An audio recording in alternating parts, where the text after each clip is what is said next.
terrain, militantisme et citoyenneté. Donc je vais vous présenter les trois intervenants. Alors on a, en participant en tant que lycéenne au mouvement contre la loi Fillon en 2005 et le CPE en 2006, puis en participant à des activités de soutien et une grève de camarades sans papier à Paris en 2008. Elle est passée par différents collectifs et associations pour des périodes plus ou moins longues, comme l'Émigra à Berlin, qui lui a fait découvrir un travail associatif militant intersectionnel, l'Ardis à Paris, qui l'a poussé à faire des études de droit, à se spécialiser dans le droit d'asile et droit des personnes étrangères, Jafra à Athènes et Rakakia, qui lui a beaucoup appris sur l'auto-organisation et son financement. Elle est également cofondatrice de l'association ASUD à Marseille et donc du projet Sindiané. Ensuite, nous avons Yacine Djebounar. Donc Yacine Djebounar est enseignant et formateur académique laïcité et valeurs de la République auprès de la rectrice de Versailles. Et de profession président, cofondateur de Chams France, donc l'association française de défense des droits des personnes LGBTQI, issues du Maghreb et du Moyen-Orient, vivant en France. Et depuis quelques temps, Yacine est également en poste permanent chaque lundi à la Commission européenne des droits de l'Europe. Et enfin, nous avons Inès Carra-Sanoussi. Donc Inès est membre de Chams depuis 2022.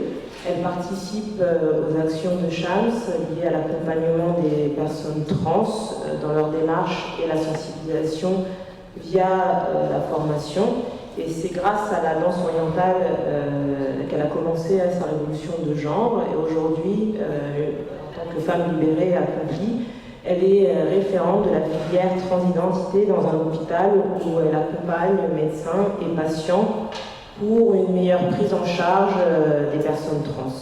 Inès est également chercheuse en sciences sociales et elle organise des conférences, des tables rondes sur les thèmes sur lesquels elle est engagée, c'est-à-dire les droits des femmes trans, problématiques médicales liées à la non-binarité.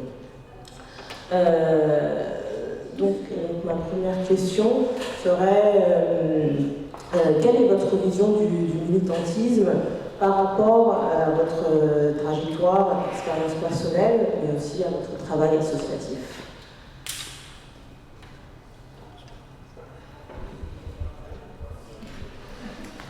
Bonsoir à tous.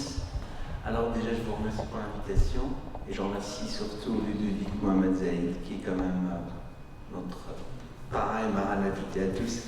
Alors juste pour que je reprenne un peu le militantisme pour moi, c'est vrai que à un moment j'avais un peu peur que le militantisme 2.0 en fait prenne un peu la place du militantisme de terrain.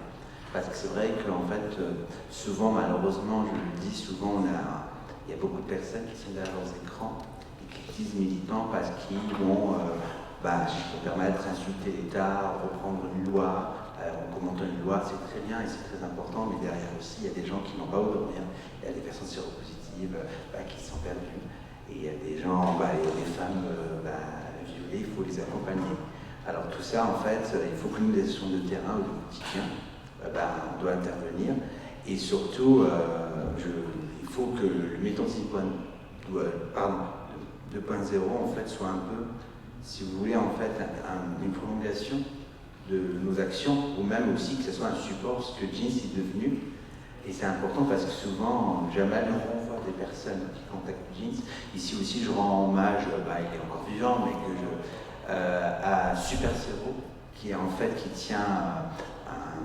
un TikTok et Instagram autour de la question du VIH. Et il y a beaucoup de personnes séropositives qui le contactent et qui renvoient aux associations aussi, bien sûr. C'est du bail.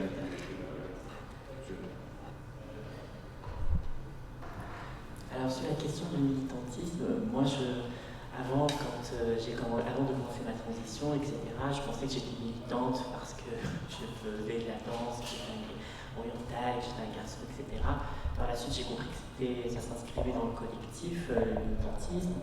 Donc, du coup, je suis j'ai adhéré, je suis membre de Shams, aussi d'une autre association hospitalière. Et ce que j'ai remarqué, c'est qu'en fait, déjà pour militer, il faut être citoyen. Et c'est une limite, parce que moi, quand j'étais étudiante étrangère, c'est la carte séjour à la fin de l'année. Et ça, c'est un vrai problème, parce qu'en plus, toutes les personnes LGBT qui nous ont contactés pour Shams, ou qui m'ont contacté moi personnellement, des trans qui vivent par exemple au Maroc, etc., ils se projettent sur un territoire français, comme s'ils pouvaient accéder à la prise en charge, parce que cette prise en charge existe en France, mais que dans les pays maghrébins, par exemple, n'existe pas du tout. C'est même pas reconnu que ça existe, la transidentité, c'est-à-dire qu'il n'y a aucun espace ni d'expression, ni de possibilité d'être. Et ce projet-là de transition, il est abordé par les personnes qui vivent là-bas comme étant possible, mais en France, par exemple, ou à l'étranger. Donc ces personnes-là, en fait, elles font partie au final d'un territoire virtuel qui serait celui des LGBT, mais qui est occidental. Et ces personnes-là, elles voudraient bien militer, mais comment militer, quoi, comment accéder au militantisme? Voilà, donc c'est une question d'accès au militantisme, et même chez les trans, je le vois, par exemple, ce qu'on a vu cette année dans les mouvements féministes qui ont exclu les femmes trans, les TERF qui disent que les femmes trans ne devraient plus rester dans les mouvements féministes car elles n'ont pas de vulve. Toutes ces limites-là, moi c'est ces limites-là qui m'inquiètent, et puis je trouve que le militantisme, il faut y avoir accès déjà. Pour moi, du coup, je pense que je rejoins sur la dimension politique du militantisme et de terrain, même si je pense qu'il y a aussi des formes de militantisme qui peuvent être individuelles ou 2.0. Et je pense que c'est aussi beaucoup lié à des rencontres et à des opportunités. Et par exemple, le projet Singané, c'est né d'une rencontre où j'ai rencontré du coup les deux cofondatrices qui sont pas là aujourd'hui, Eliana, qui est une révolutionnaire syrienne en exil en France, art thérapeute, qui était passée par la Turquie et qui faisait qui avait travaillé dans des projets communautaires de soutien psychosocial, et Mariam, aussi une révolutionnaire syrienne en exil en France, qui était psychologue. Et en fait, de notre rencontre est né le projet Singané, aussi.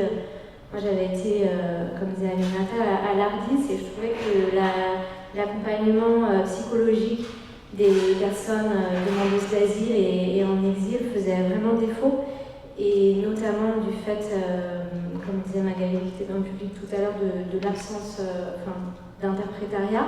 Et du coup, là, en fait, le projet, et Mariam et Eliana, et maintenant on est 5 dans l'équipe, à part moi, tout le monde, toutes les autres sont en exil et arabophones, et souvent on parle aussi anglais. Il y avait un peu l'idée de dépasser la barrière de la langue et d'offrir un lieu ressource où les personnes puissent se retrouver, et aussi on est passé par une sorte d'institutionnalisation, puisqu'on est financé à la fois par des fonds publics et privés, et qui donne aussi, je pense, d'un côté la possibilité de façon plus large de militer pour moi, pour les collègues, en étant aussi rémunérés. Alors on n'a pas énormément de temps, donc j'ai d'autres questions, mais je ne voudrais pas monopoliser la parole. Je voudrais aussi laisser au public la possibilité de poser des questions. Juste avant, Yacine, je voulais présenter la campagne Santé sexuelle ciblée du 93. C'est vrai que... Alors déjà, je n'ai pas présenté Shams France. Shams France, c'est l'association LGBT pour les personnes issues du Maghreb et du Moyen-Orient. On est fondé en 2016. C'est vrai que souvent on nous lie à Shams Tunisie, mais en fait, la Shams France est née d'une rencontre avec Aya Krandel, qui est président de Shams Tunisie, mais en fait, moi j'étais bénévole à l'ARDIS, c'est l'ARDIS qui m'a formé. Et avec Florent aussi, on s'est rencontrés à l'ARDIS. Et de là, j'ai vu par exemple, il y avait une personne, en fait, le samedi, la photo qu'on a vue tout à l'heure avec des contrats LGBT, il y avait des personnes qui venaient demander l'asile, et j'ai vu une personne maghrébine, un bénévole de l'ARDIS, qui a pas par méchanceté, mais vraiment par méconnaissance. Il a vu qu'il était algérien, il lui a dit « Oh, toi tu viens d'un pays safe ». Et le monsieur est reparti, il avait 40 ans. Et de là, en fait, je me suis dit, il faut que je crée une nation pour les personnes maghrébines en oriental. Et moi, je vous le dis clairement, je m'en foutais du nom, que ce soit, pardon, hein, je vais être un peu barbare, pas France ou France, je m'en foutais du nom. Moi, le plus important, c'est qu'on ait un espace. Et en fait, il tenait vraiment mon chance. Et c'est pour ça, en fait, on a gardé mon chance. Et de là, c'est vrai qu'au début, il y a eu beaucoup, en fait, on est sur un carrefour de discrimination. Un simple exemple, nous, on a eu malheureusement au départ au djihad. Il y a des gens qui sont partis faire le djihad parce qu'ils sont LGBT, oui. Il y a des gens qui seraient, malheureusement, quand on est tiraillé entre notre homosexualité et puis le poids de la famille. Quand on va à chaque vendredi à la mosquée, on dit c'est haram, tu vas aller en enfer, il faut tuer les gays. Et vous êtes dans un parcours d'acceptation de soi. En fait, c'est des sujets à radicalisation. Et bien sûr, en 2017, il y a eu un couple de lesbiennes qui sont venues nous voir. Et je me rappellerai toute ma vie, on m'a dit, elles sont arrivées avec le Coran, elles m'ont posé sur la table, elles m'ont dit aidez-nous. Moi, d'une manière très ludique, elle dit oh, mais là, dans ton sac. Et elles m'ont craché dessus. Et de là, je me rappelle, après elles demandent des excuses sur Internet, et j'ai vu qu'elles sont parties en Turquie. Et moi, bien sûr, dans le monde des Younous, ah, c'est génial, ça va vous faire du bien de vous retrouver à Istanbul. Eh ben non, elles sont parties. Et de là, bien sûr, ce que je fais, je vais voir un commissariat, je leur dis, voilà, il y a 2 filles qui partent. Là, je me suis retrouvé 24 en poste de police. Parce qu'en fait, pourquoi je reçois ces gens-là? Sachant que nous, en fait, on est dans une situation, en fait, on a une permanence, les gens viennent parce qu'elles ont besoin de vie. Et en fait, de là, bien sûr, je suis parti voir Anne Hidalgo, qui est c'est fini, je ne vais pas dire grand-chose, mais qui en fait m'ont dit, non, en fait, les gays ne se radicalisent pas. Et de là, en fait, on a 7 mois après, grâce au soutien de Marine Schiappa à l'époque, j'ai monté la première table ronde sur la radicalisation des personnes LGBT, réalité paradoxale, en collaboration avec le ministère de l'Intérieur, le CPDR, et grâce à Nadia El Bouga, Mohamed Dukomet Zaïd et Dunia Bouzar, on a en fait impulsé cette table ronde qui a pris notre table ronde maintenant au ministère de l'Intérieur. Ils ont pris la non-expression de soi comme paramètre de radicalisation. Ça permet vraiment, notre travail permet en fait aux ministères qui ne travaillent jamais ensemble en fait, de lier les ministères. Et je reviens à la campagne, en fait, en 1993, malheureusement, nous sommes à 300 cas SIDA. C'est-à-dire qu'en fait, c'est des personnes qui ne sont pas séropositives, elles sont malades. Et les médias ne veulent pas en parler. Et ça, je le dis, tu ne veux pas en parler, personne ne va en parler. Alors, les sécurités sociales sont approchées de nous l'année dernière en nous demandant de venir faire des permanences. Là-bas, je leur dis, je suis désolé, en fait, ça ne fonctionnera pas. Moi, malheureusement, j'ai vécu 1 an et demi sous protection policière à cause du travail que j'ai fait avec la mosquée de Paris sur l'islam. Alors, ça n'a pas plu à quelques radicaux, mais imams, bien sûr. Et de là, en fait, je lui ai dit, il faudrait qu'on fasse une communication ciblée au public du 93, avec une campagne santé sexuelle. Malheureusement, là, je aide, bien sûr, j'admire le travail de aide et je inibe toutes les associations, mais les communications ne sont pas ciblées à notre public. C'est qu'en fait, notre public, quand il passe devant, il dit, non, c'est pas pour moi. Et de là, en fait, on a créé une campagne de santé sexuelle. Et ce qui est plus rigolo dans tout ça, c'est qu'en fait, il fallait commander une association de PD arabes, je le dis d'une manière très barbare, qui a lié 2 ministères qui travaillent jamais ensemble. C'est le ministère de la Santé et la DICRA. C'est en fait, on se dit, on n'a jamais lié de discrimination dans la santé. C'est qu'il fallait qu'ils n'ont jamais travaillé ensemble. En fait, je ne sais pas ce que je les ai fait. Bonjour, en fait, c'est le ministère de la Santé. Bonjour, c'est le ministère de l'égalité entre les femmes et les hommes. Et de là, on a créé cette campagne grâce au soutien institutionnel de Ville, que je remercie Audrey, elle est là, merci à elle. Alors, par exemple, je prends juste une photo, par exemple, là, c'est une photo de Monsieur Bonbon. C'est en fait, c'est une personne racisée, c'est un frère. En fait, il est de la communauté noire, parce il faut savoir aussi notre campagne de santé sexuelle n'est pas née de Chance France. J'ai créé une copine avec Ycon Béret. C'est une nation exceptionnelle de femmes séropositives, racisées, qui sont à Saint-Denis. On a aussi Paris, Saint-Denis sans sida, aide et sida info-service. Et en fait, on s'est réunis pour vraiment réfléchir à une communication ciblée. Et en fait, je me rappelle Rose des Combien m'a dit, tu sais, dans notre communauté noire, la personne âgée est écoutée par les jeunes et par les gens. Et en fait, on s'est dit, on doit prendre, shooter une personne.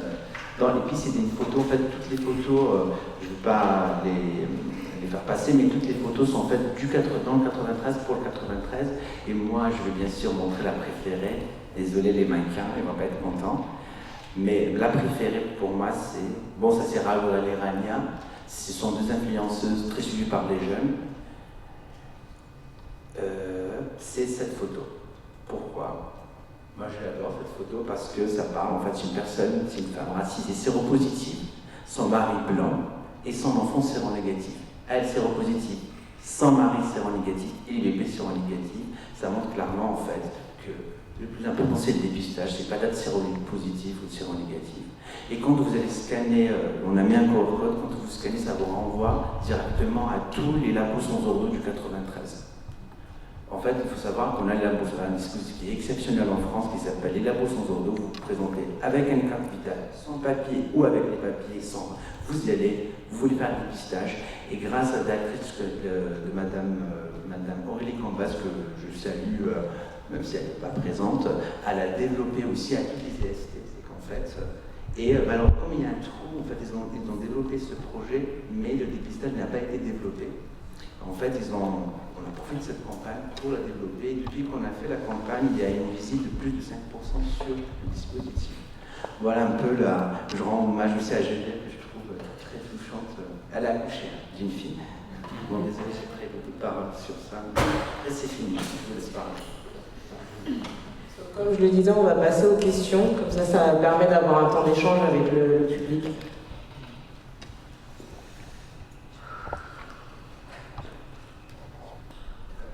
Être en 93, c'est dormir en 93 et aller à Paris. C'est-à-dire, en fait, malheureusement, ils ont une vie de famille dans le 93, mais toute la vie LGBT a été vécue sur Paris. Après, bien sûr, comme tu l'as bien spécifié, que c'est des gens qui ont des voitures, alors ils se déplacent facilement pour aller rencontrer d'autres hommes. Après, on oublie beaucoup les femmes. Je trouve aussi, malheureusement, c'est les premières victimes de toutes ces relations à sa chasse. Les hommes, c'est une réalité. Un homme, il rentre à 23h à minuit, ça reste un homme. Mais une fille, quand elle est lesbienne, c'est une catastrophe. Il faut à 24 ans, elle finit ses études, il faut qu'elle se marie. Et même chose quand aussi elle est hétérosexuelle. Il y a des hommes, malheureusement, moi et ces hommes gays, mais bon, je le dis, mais il y a beaucoup d'hommes gays qui se marient ils vont aller au bled récupérer une femme. Et moi je disais, en fait, ils utilisent malheureusement comme des objets sociaux. C'est à cause de situations aussi, il y a une explosion, en fait, eux ils vont aller avoir des relations sexuelles non protégées. Et bien sûr, comme dans nos communautés, c'est les femmes qui sont proches des médecins, parce que c'est elles qui accouchent. En fait, quand elles font le dépistage, elles découvrent qu'elles ont une cochonnerie. Que ce soit au moins pire, c'est une IST, au plus pire, c'est en fait une personne séropositive. Et souvent, malheureusement, les maris, quand elle déclare la séropositivité, en fait, ils demandent le divorce. Alors, comme leur présence en France dépend de la présence du mari, du titre de séjour familial, vie privée, vie de famille, on se retrouve maintenant avec des femmes hétérosexuelles sans papier. C'est comme ma petite fierté il y a 2 semaines.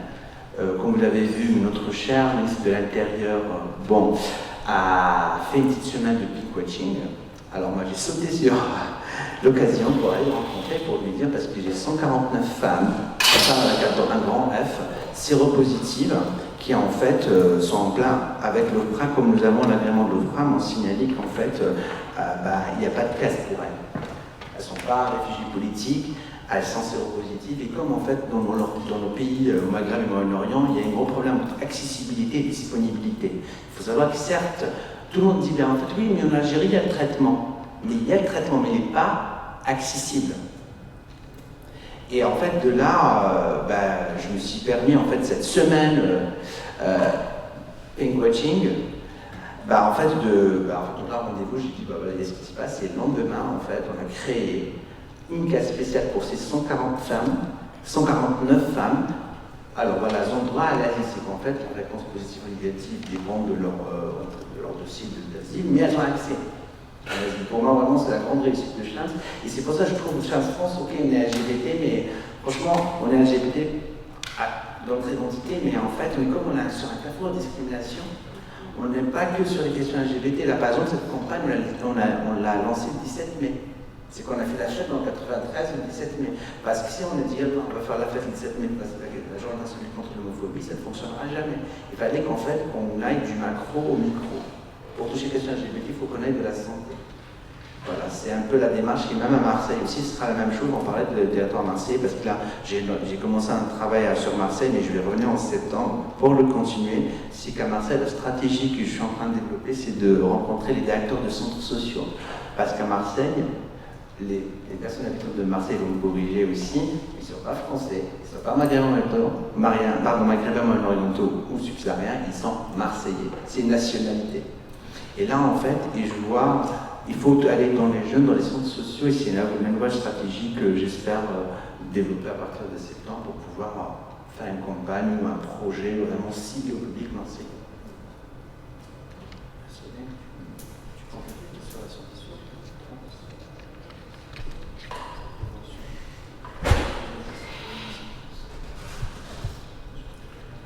Oui, sur la prise de risque des personnes trans, je crois que c'est un peu particulier parce qu'une personne, par exemple un homme assigné biologiquement homme à sa naissance qui devient une femme, souvent elle fait une transition tardive. Elle est mariée avant donc elle a une vie familiale, mariée à une femme, il a des enfants, il fait une transition, il devient donc une femme trans. Et là, en fait, c'est de nouveaux réflexes, un nouvel apprentissage de la vie sexuelle. Avant, il ne se protégeait pas parce qu'il a été hétéro, marié avec une femme, donc il ne se protégeait pas beaucoup, mais il devient en fait une femme trans qui a donc parfois des rapports homme avec un homme. Et du coup, le risque est plus élevé au niveau VIH. Et donc, il y a tout un apprentissage à faire au niveau de la prévention et la protection. Un exemple. Et pour rebondir sur la prévention, du coup, nous, on a un travail à faire. Wissam qui a animé des ateliers d'information, en fait, plutôt, parce qu'on se rendait compte, je crois que c'est Damien, dans son travail, qui en parlait aussi, que en fait, les personnes primo-arrivantes, elles ne connaissaient pas forcément l'existence de la PrEP ou le fait qu'il y ait des possibilités de se faire tester de façon gratuite et anonyme. Et du coup, on essaie d'organiser régulièrement des groupes de parole autour de ça. Du coup, à Singané, on travaille avec des personnes queer, mais aussi avec des femmes cis hétérosexuelles. Donc, on a un groupe plus dédié aux personnes queer et un autre en partenariat avec la PMI de la Belle de Mai, surtout pour les femmes cis hétérosexuelles, pour les informer sur ça. Est-ce qu'il y a d'autres questions? Alors s'il n'y en a pas d'autres, peut-être j'avais une question par rapport à ce que tu as mentionné par rapport aux politiques de financement. Et je me demandais comment ces politiques de financement influencent vos actions et quelles sont aussi les stratégies que vous adoptez face aux restrictions budgétaires et au fait aussi de ne pas être financé pour certains projets. Donc, est-ce que vous pouvez un peu nous parler de ça et comment ça influence aussi vos actions sur le terrain? On parlait de là. Alors, c'est vrai que c'est intéressant. C'est vrai que depuis le début de notre création, c'est vrai que les institutions ne nous faisaient pas du tout confiance. Donc, en fait, il y a vraiment je vais le dire, je ne suis pas en train de victimiser, pas du tout. Il y a quand même un grand mépris par rapport à nous, association maghrébine orientale subsaharienne. Je veux dire, ouais, c'est pas très sérieux, on va voir, ouais, il a l'accent. Il y a vraiment un mépris. Après, c'est vrai que je me rappelle, quand j'étais sous protection policière, en fait, j'ai été mis sous protection policière de août 2020 jusqu'à un an et un mois. Et sur cette période-là, en fait, tu as des gens qui essayent en fait, de te tuer. Et de l'autre côté, en fait, la préfecture qui arrête les actions de chasse parce qu'on devient un danger pour les autres. Et c'est qu'en fait, ça a fait un trou dans nos actions, c'est qu'en fait, il faut savoir, par exemple, il y a des faits qu'il fallait tout reconstruire de A à Z. Et après, il ne fallait pas aussi que je médiatise, parce qu'automatiquement, si on médiatise, c'est que les gens vont avoir peur. Et puis moi, je ne voulais pas parler dans les médias, parce que si je parle dans les médias, c'est qu'en fait, je ne vais pas en faire « Ah, le pauvre, on a essayé de le tuer ». Je ne vais pas en faire la victime. Ça va permettre de ne pas médiatiser aussi, c'est bien, parce que ça permet aussi de continuer les actions et de, si tu peux me permettre de dire comme ça, de faire chier plus. Parce qu'en ne pas médiatisant, ça a permis à Shams d'avoir le premier charme agrément environnemental à la marche des fiertés. Ben oui, il faut qu'on parle de la prévention ici. Et c'est vrai que pour les subventions, c'est vrai que via le projet sur la récréation, on a eu le soutien de la DICRA, qui soutient nos actions vraiment de manière très forte. Et là, aussi, la sécurité sociale, vraiment avoir une institution comme la sécurité sociale, la Capita qui nous soutient, bon, bah, c'est vraiment très fort. Et ça a fait vraiment effet de neige, parce que dès qu'il y a eu la sécurité sociale 93 qui nous a soutenus, par exemple, il y a la sécurité sociale CPM 475 qui commence vraiment à regarder, à être un peu jaloux de la campagne, parce que par exemple, bon, depuis 2 jours, il y a le groupe RATP Group qui est partenaire de notre projet, maintenant il y aura leur logo en plus, qui vont diffuser dans les métros. Et les métros qui vont faire, si vous voulez, limite Paris 93. Et là, c'est ça nous fait un peu chier. Pourquoi on n'a pas été aussi Et puis aussi, moi, j'assume complètement notre collaboration avec le privé. Là, par exemple, le laboratoire Ville, qui nous soutient et qui est vraiment sont un partenaire. Je veux dire, j'ai pas, en fait, il faut savoir aussi, il y a beaucoup d'associations qui touchent des subventions du privé, mais ils n'assument pas. Je ne comprends pas, c'est pas interdit. Et je n'ai pas à cacher ça. En fait, c'est déclaré sur leur site, c'est déclaré sur notre site, et c'est un contrat entre deux. Et c'est important pour moi aussi de montrer, grâce au laboratoire, du super mode de dépistage. Grâce au laboratoire, les membres de Chance France, on est formés au dépistage VIH. Et voilà, en fait, je pense aussi qu'il ne faut pas hésiter à assumer, sachant qu'on n'a rien à cacher. Voilà.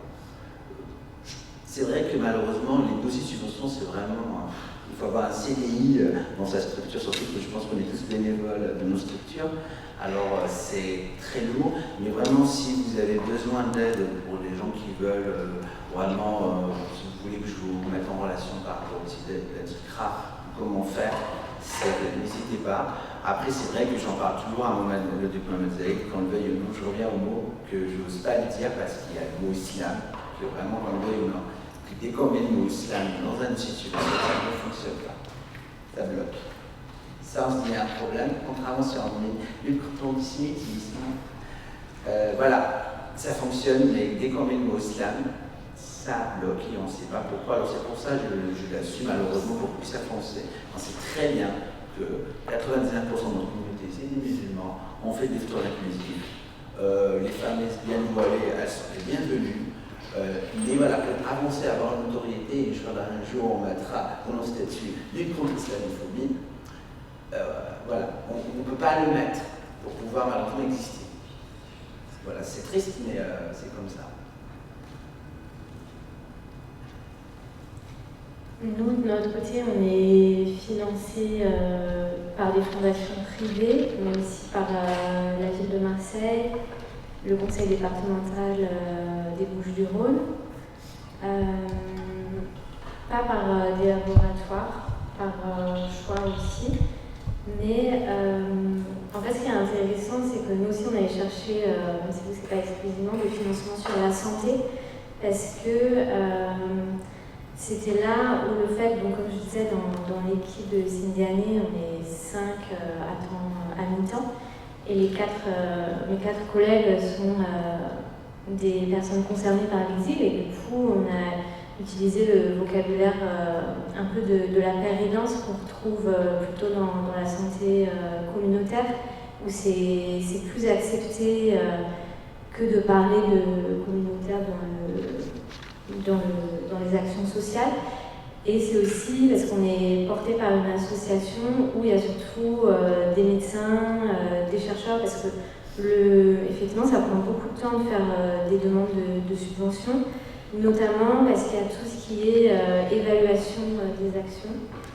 Et en fait, ça, par exemple, moi je vois maintenant, je travaille surtout sur les demandes de financement, les recherches, le suivi, et au final, je peux très peu faire ce que je faisais à la base dans l'association qui est le conseil juridique. Mais après, ça nous offre aussi plein d'autres opportunités d'être financées. Et c'est vrai que nous, il fallait qu'on trouve, un moyen pour toucher notre public. C'est que si on demande au projet LGBT, les gens en fait ont pas malheureusement, c'est qu'il fallait qu'on trouve un moyen pour toucher le public et la santé, c'est pour tout le monde. Et voilà. Et puis je trouve aussi qu'il y a des sujets qu'on nous doit aborder. Par exemple, il y a un gros problème maintenant dans la communauté LGBT, que ce soit majoritairement dans le c'est le chemsex, qui touche malheureusement tout le monde, que ce soit toutes les communautés. Et ça affecte aussi une association de bénévoles, parce que nous, à Chanson, on est tous bénévoles, on n'a pas d'employés, on n'a pas d'employés. Voilà. Et en fait, on a malheureusement aussi cet effet boule de neige où les personnes qui consomment disent ah bien, comment on va en soirée, ça attire et ça touche beaucoup les filles aussi.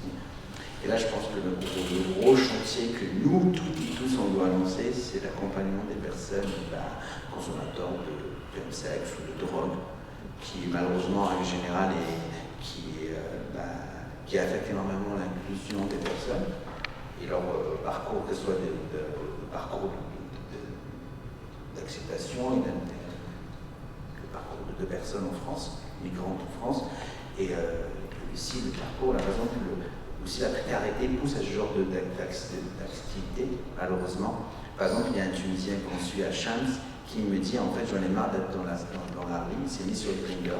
Là en fait ce qu'il fait, comme il sait très bien que voilà, des fois à Paris il y a tellement de soirées, en fait il ne pourra pas être dans la rue parce qu'il faut aller dans ces jours de soirée.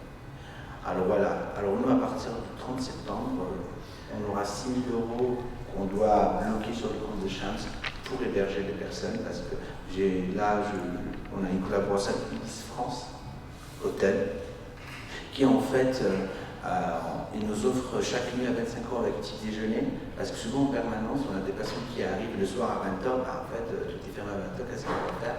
Toi, à 20h30, tu rentres chez toi et tu te dis, il fait froid, qu'est-ce que je vais faire à permanence? C'est pas... Même humainement parlant, je dis, ok, j'ai tenu permanence, mais j'ai pas fait mon engagement. Alors là, en fait, avec cette collaboration, en fait, on peut héberger la personne pendant une semaine, et cette semaine-là, comme nous, notre force à Chanson, c'est vraiment l'interassociatif. On travaille avec plusieurs associations, on a aussi des lits qui sont bloqués au refuge pour Chance.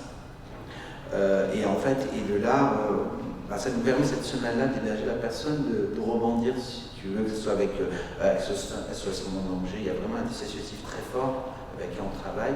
Et voilà, c'est un peu ce que je voulais. C'est par rapport aux logiques économiques.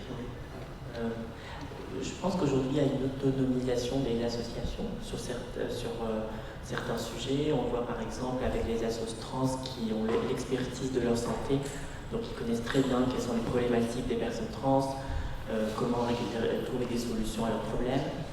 On le voit avec Shams qui elle, connaît très bien le territoire du 93, et je pense que c'est pour ça, peut-être que je me trompe, qu'elle a été sélectionnée pour pour diriger ce projet-là.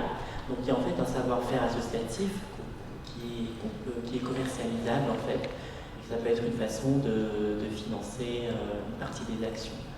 Il n'y a pas de raison pour le donner gratuitement, c'est parce que c'est une association qu'on doit donner le savoir-faire aux institutions de manière gratuite.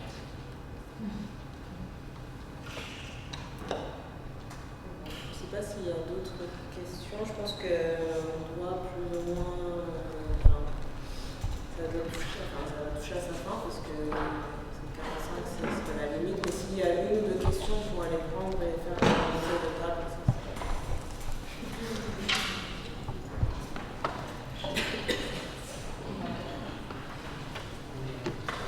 Oui, je voulais juste vous poser la question. Justement, on parlait au début des rencontres, des relations et des réseaux.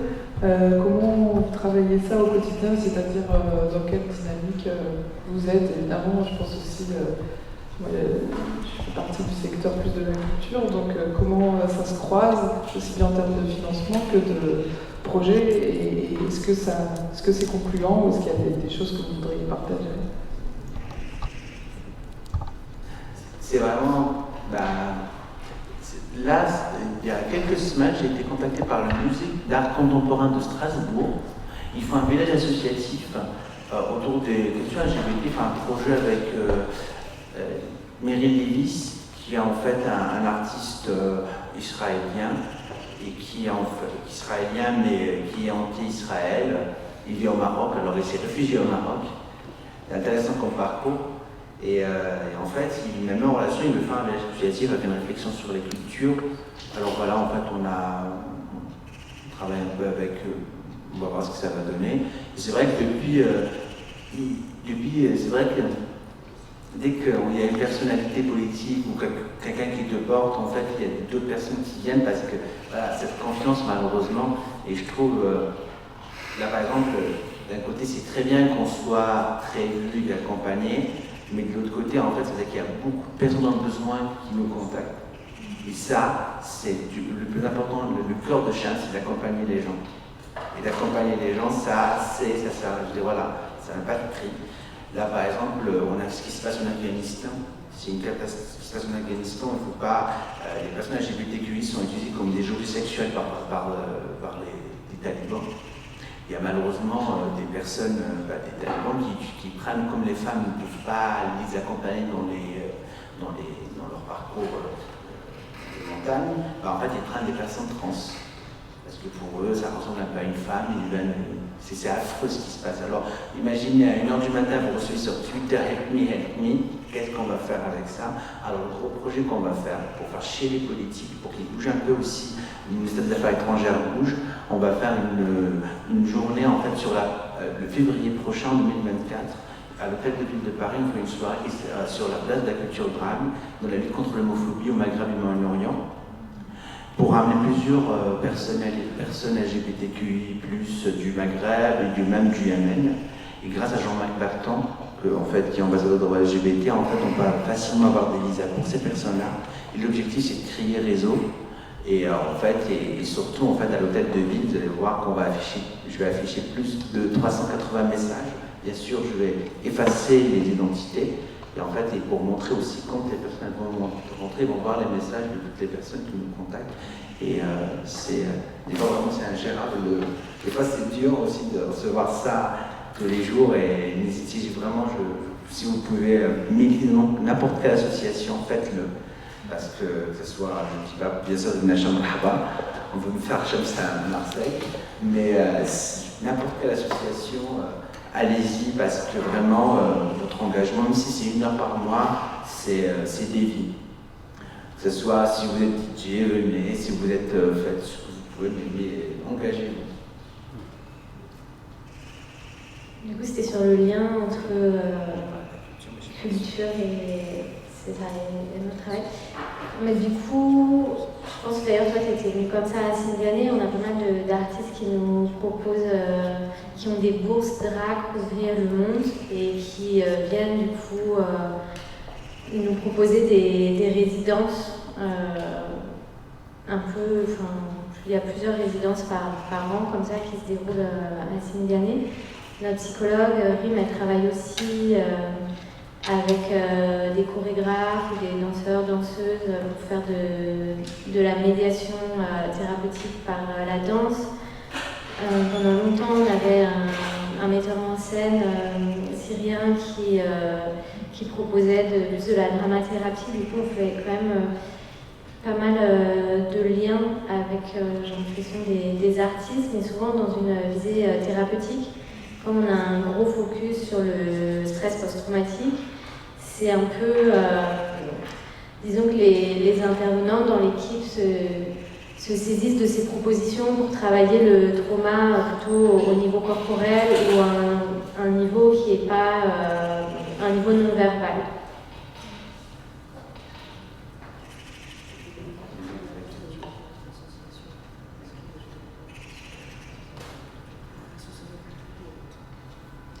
Oui, par exemple, on a fait là ce mois-ci une table ronde sur les droits des femmes trans avec 3 associations, dont 5 associations, dont 3 qui sont intervenues, donc avec leur expérience de terrain. Et donc oui, ça c'est très important je trouve, parce que dans le monde associatif, parfois il n'y a pas assez de dialogue entre les associations, il y a parfois de la concurrence, etc. Donc là c'est parti d'un projet qu'on a proposé de manière assez neutre et au final ça s'est fait. C'est très important parce que chaque association a une expérience qui est très riche. Mais comme il n'y a pas d'échange, ça reste, chacune fait son chemin de son côté et il n'y a pas de mise en commun des savoirs, alors que peut-être qu'il y a des choses très intéressantes à découvrir dans l'échange et dans l'interdisciplinarité. En fait, c'est le même thème, mais au final, il y a l'échange et la mise en commun. Je pense qu'on va devoir arrêter, mais je voudrais vous remercier encore d'avoir répondu aux questions et aussi d'avoir partagé votre travail. Et je vais laisser la parole à Harry pour nous expliquer en fait la suite du programme. La suite et la fin. Je vais peut-être inviter Antonino Giovanni et d'autres personnes à venir nous rejoindre ici pour dire des mots très rapidement. Donc, Marie Didier qui est là avec nous, c'est venu dire quelques mots, juste avant la projection d'un petit film. Et Adèle qui est, vous l'avions présenté ce matin, le photographe de ces portraits qui nous regardent de manière assez bienveillante depuis ce matin, les gardiens et gardiennes du temple. Donc peut-être que tu veux nous dire un petit mot sur ces portraits, le contexte dans lequel ils ont été faits, le message qu'ils ont véhiculé. Bonsoir et j'espère que vous avez une journée agréable, ça a été beaucoup d'échanges constructifs. Avec Ludovic, qui s'est beaucoup investi aussi dans le montage de cette expo, qui s'appelle Ordinaire. Je vais vous expliquer pourquoi. Donc on a décidé qu'on allait la pré-exposer ici aujourd'hui. Comme un teaser. Le vernissage plus formel aura lieu le 16 juin à Massalia Vox, boulevard de la Liberté, au numéro 15. Ici, c'est la moitié de l'expo. Ce qu'il faut savoir, ce sont des portraits de personnes en situation de migration, d'exil, ou comme les membres de l'AUP aiment se désigner, comme venant. Ce qui a été très bien. Cette expo, j'ai rencontré les modèles, on se rend compte tout de suite qu'il y a une diversité de manières de se désigner. Et donc, moi toute l'expo, parce qu'une fois installé à Massalia Vox, en plus de vous regarder, ces gens-là vont vous parler. Il y aura un petit QR code à scanner pour entendre leur récit. Et donc aussi, on a pensé que c'était pertinent que ces photos soient là aujourd'hui, parce que vous avez interrogé la thématique du piège. Et ces gens-là, en tant que personnes qui font l'expérience du déracinement, sont des experts dans la manière et l'art de déjouer les pièges, qu'ils soient légaux, socio-économiques ou sociétaux. Donc voilà, on a voulu partager ces experts du déminage avec vous aujourd'hui et vous inviter à venir les écouter le 16 juin, donc vendredi prochain, à Massalia Vox. Merci beaucoup. Antonino, peut-être que tu peux nous dire un petit mot sur cette initiative que vous avez et le film qu'on va voir. Merci, bonsoir à tout le monde. Le petit film que vous allez voir s'appelle Les Transdanses. Le projet il est né il y a 3 ans d'une rencontre qui a été faite avec Lee Ferrero de l'association Transat. Aujourd'hui, le projet il évolue. On a le soutien de la ville, on a le soutien de la Fondation Fier. On a plusieurs partenariats avec le théâtre de l'Heure. Et donc, le projet à la base, il naît pour donner un espace d'expression aux personnes trans et à la questionnement d'identité de genre. Et petit à petit, on a mûri l'idée d'exprimer cette parole, disons, inédite, un peu indicible, qui peut se dire qu'avec le corps, un public, et puis d'organiser des rencontres, des discussions avec le public. Et ce film a été réalisé par Mylène Crissot, qui nous accompagne dans l'édition de nos travaux chorégraphiques. Et Et voilà, là vous allez voir un peu les témoignages des personnes trans qui ont débuté, parce que vraiment c'est au début du projet, de la première année, et vous allez découvrir un peu les témoignages et un peu ce qui fait qu'une parole peut être exprimée autrement qu'avec la verbalité. Merci Anthony.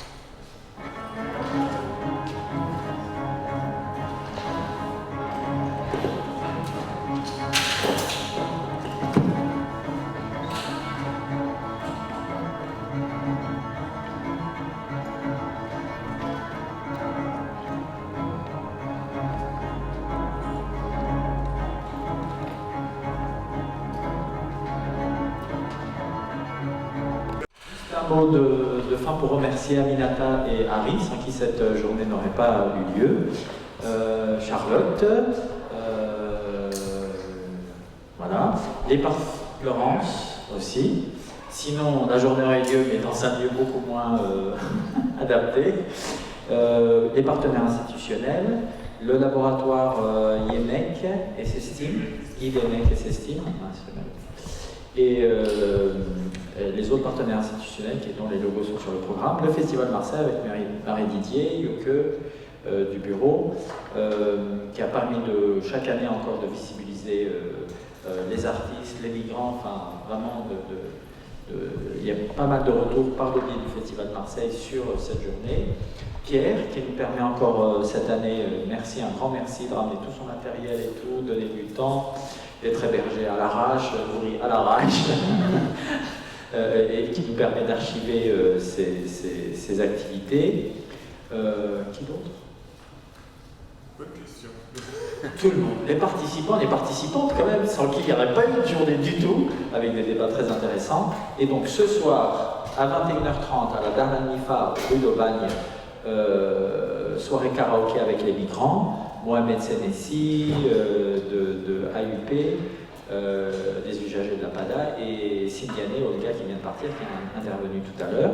Demain, journée artistique, performance, scène ouverte, atelier de 13h à 17h, scène ouverte à 18h. Bienvenue à tout le monde, c'est à la MAM, la maison des arts et du mouvement. Des arts et du mouvement. Et encore un grand merci à Adèle pour l'exposition, donc le 16 au Massilia Box. Et un grand merci à CBC pour le documentaire qui est bouleversant. Je crois que plusieurs personnes sont tournées vers moi en disant que c'était magnifique, et je trouve que c'était vraiment bouleversant. C'est magnifique. Et un grand merci à Guillaume pour les